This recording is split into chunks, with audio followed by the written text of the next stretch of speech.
The once happy home of Clinton and Rachel was now a ghost of itself. The laughter, the music, the weekend pancakes, the bedtime stories, everything disappeared the moment Rachel died in that tragic plane crash. It happened on a bright Wednesday morning. Clinton had driven Rachel to the airport. Rachel was excited. She wore her favorite cream blazer and held Clinton's hand tight as they walked towards the check-in counter. Clinton kissed her forehead gently, whispered, "Go and make us proud," and hugged her so tightly, as if he knew. That was the last time he saw her alive. The news came hours later. Flight 182 to California has gone off radar. Then, it has crashed. No survivors. They found Rachel's body crushed under debris, burnt and unrecognizable.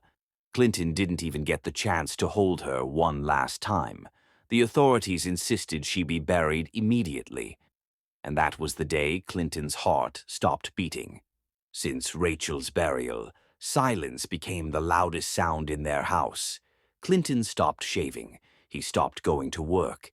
He spent his days staring at old pictures on his phone, pictures of him, Rachel, and little Ariana, smiling at the beach, dancing in the rain, celebrating birthdays.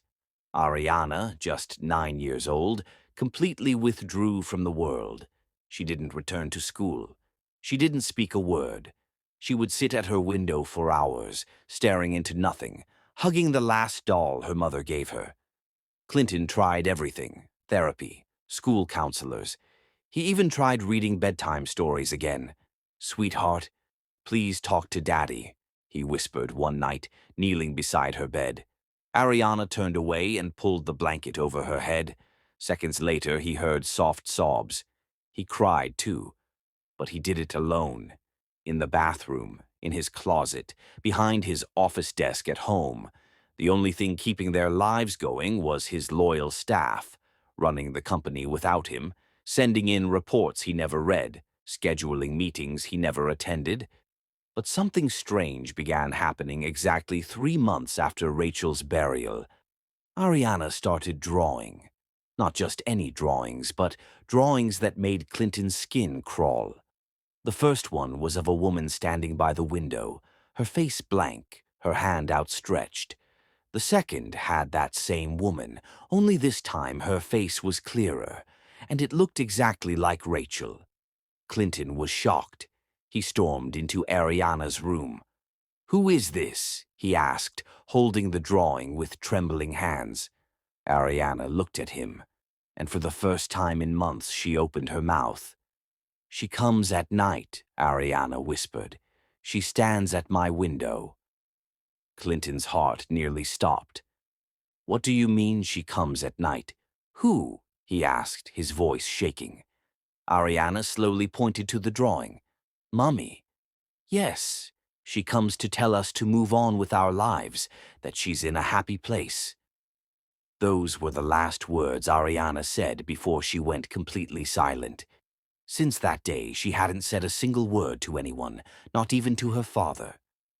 Clinton became more miserable.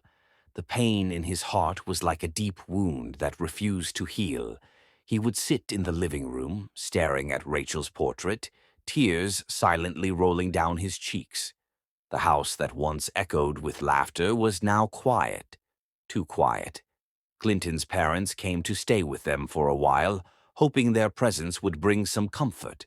They tried to make conversation. They tried to encourage Clinton to go out, even for a walk, but he would only nod and go back into his shell. Ariana remained locked in her room. She wouldn't eat unless they left the food at her door. At night, soft sobs could still be heard through the walls. The mansion was full, but it felt empty. Then, one fateful Saturday, Clinton's mother decided to go to the market. She wanted to stock the house with enough food before she and her husband would return to their base. It was a hot afternoon. The market was busy, noisy, and crowded. She was about to head back to her car when she noticed a young lady pushing a heavy wheelbarrow. Sweat drenched her face. Her arms looked too small for the kind of load she was carrying. Clinton's mother paused. "Ha! "What is a girl doing with wheelbarrow work?" she said to herself, frowning in concern. She waved the girl over. "Come, please help me carry my goods to the car," she said. "Yes, Ma," the girl replied quietly and moved fast to pick the load. As they walked together, the woman couldn't hide her curiosity. "My dear, what's your name?" she asked gently. "Mabel," the girl replied, her voice low. "And why are you doing this kind of work? You should be in school." Mabel kept quiet for a moment, then said, "I'm saving money to go back to school. I grew up in an orphanage. When I was 8, a family adopted me. But after they had their own children, they started treating me like a stranger. Eventually, they chased me out." Clinton's mother stopped walking. Tears filled her eyes. "You sleep where?" she asked in disbelief. "At the park, sometimes behind shops. I just work during the day and survive." She couldn't take it anymore. Clinton's mother held her hand tightly. "Will you like to work as a maid in my son's house? You'll sleep well, eat good food, and have a roof over your head." Mabel's eyes widened with surprise. "Ma, I... Yes, Ma. Please, yes, I will." "Good," the woman smiled. "Come with me." She opened the car door and told her to enter. Mabel sat down carefully, her eyes scanning the fine interior, her heart beating fast. Back at the mansion, Clinton was sitting by the window, staring into space when his mother walked in with Mabel. "Mama, who is this?" he asked, his voice low and tired. "This is Mabel. She will be staying with us to help around the house." Clinton stood up, frowning. "Mama, I don't want a maid. I don't want anyone here. All I want is to be left alone." But the old woman ignored him. "You've been alone for too long. You and Ariana need help, and this girl needs a home." Without waiting for his response, she led Mabel upstairs and showed her a room beside Ariana's. "You can stay here, my dear. Don't worry, you're safe now." That night, Mabel bathed, wore clean clothes the woman gave her, and lay on a soft bed for the first time in years. She looked at the ceiling and whispered, "God, thank you." 1 week later, Clinton's parents packed their bags and left. The house was quiet again, but now it was just Clinton, Ariana, and Mabel. The first few days were awkward. Clinton avoided her. He barely looked in her direction. Ariana never came out of her room, but Mabel didn't complain. She cleaned, cooked, and tidied up quietly. One afternoon, as she cleaned the dining table, she heard soft footsteps. She turned around. It was Ariana. She stood by the doorway, looking weak, but curious. Mabel gave her a warm smile. "Hi." Ariana didn't reply. She turned and walked away. But Mabel noticed something. She didn't slam the door this time. She went into Ariana's room, and Ariana wasn't friendly. She asked her to leave the room immediately, her tone sharp and cold. But Mabel tried to play with her, holding a small stuffed bunny she found in the corner of the room. "Look what I found. Is this yours?" Mabel asked with a gentle smile. But Ariana screamed at the top of her voice. "I said leave my room." Her voice echoed through the big mansion. Clinton came running in. His face was hard with anger, and without even asking questions, he slapped Mabel hard across the face. "She said leave. Don't you know boundaries?" he barked. Mabel held her cheek in shock, tears stinging her eyes. She looked from Clinton to Ariana, but neither of them showed any emotion. Ariana turned her back and hugged her teddy bear tightly again. Mabel quietly walked out, heartbroken. She went to the kitchen to cook, but they wouldn't eat the food. She cleaned the house, but it remained cold and lonely. By evening, she had enough. She picked up her phone with trembling hands and called Clinton's mother. "Hello, Mama," she said, her voice cracking. "I don't think I'm welcome here.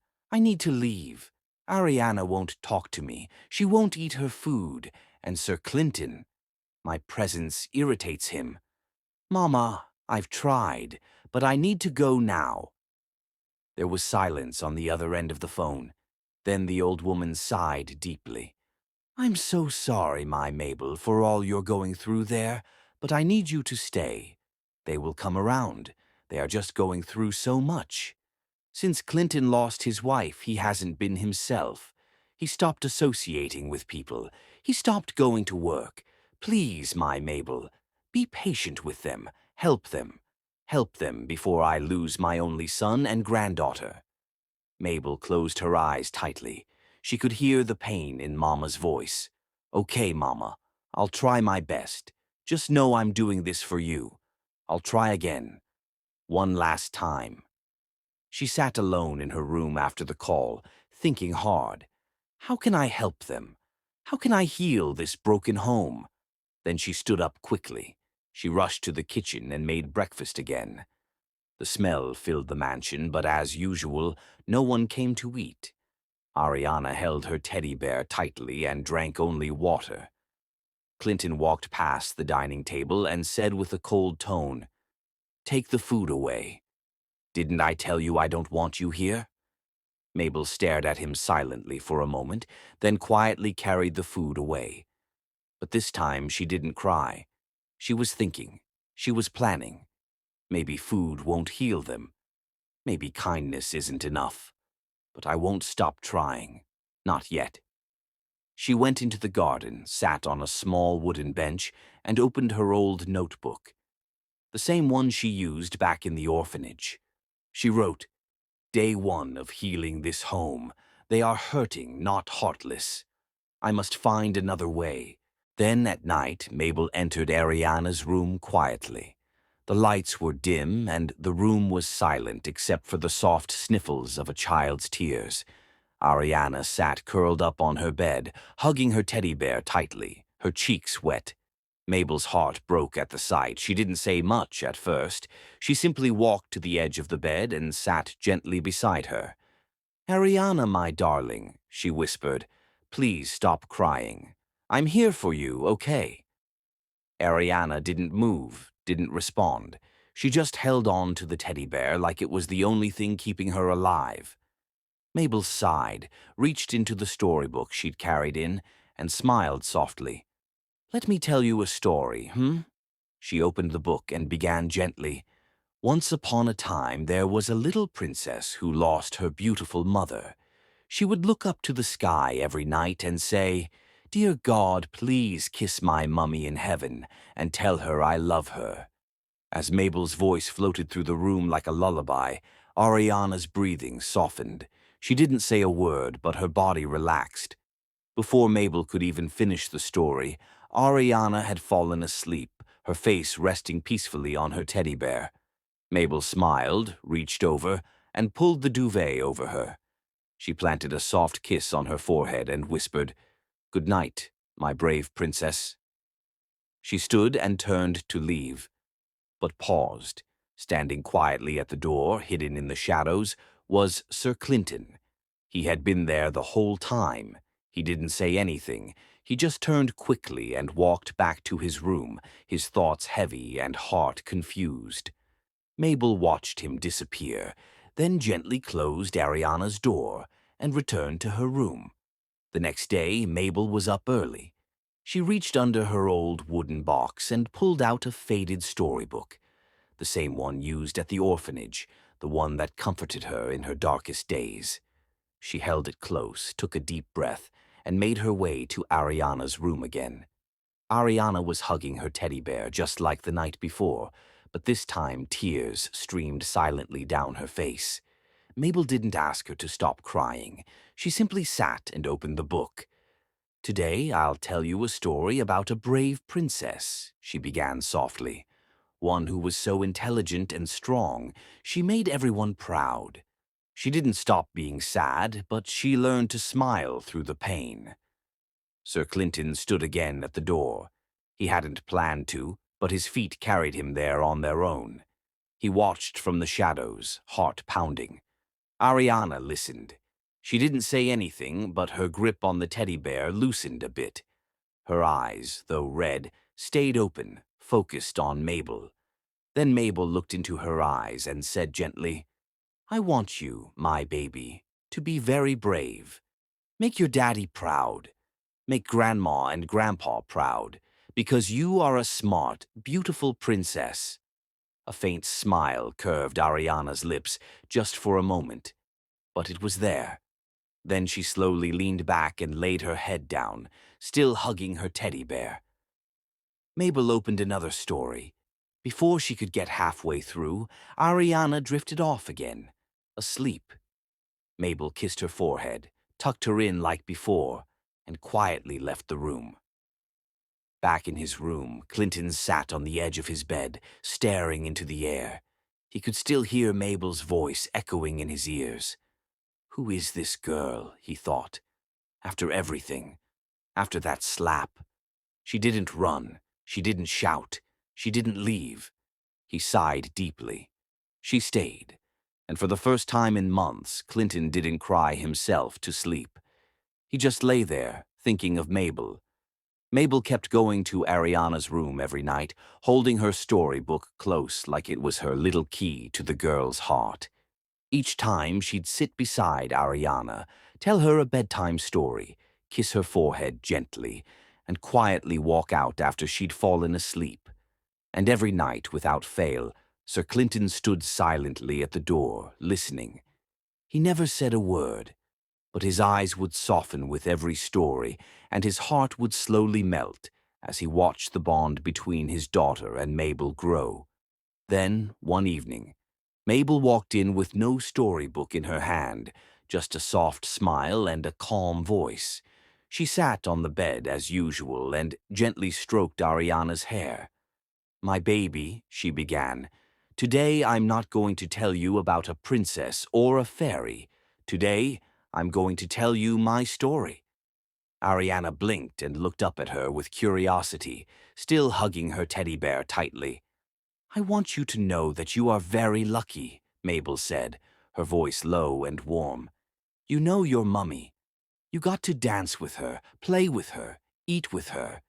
You have those memories, my darling. Please, hold them close." She paused, trying to steady her voice before continuing. "You're also lucky to have your daddy. He's here with you, loving you every day. You have your grandma and grandpa, and guess what?" She smiled faintly. "You also have me, your storyteller, and I love you too." Ariana rolled her eyes slowly and gave Mabel a small,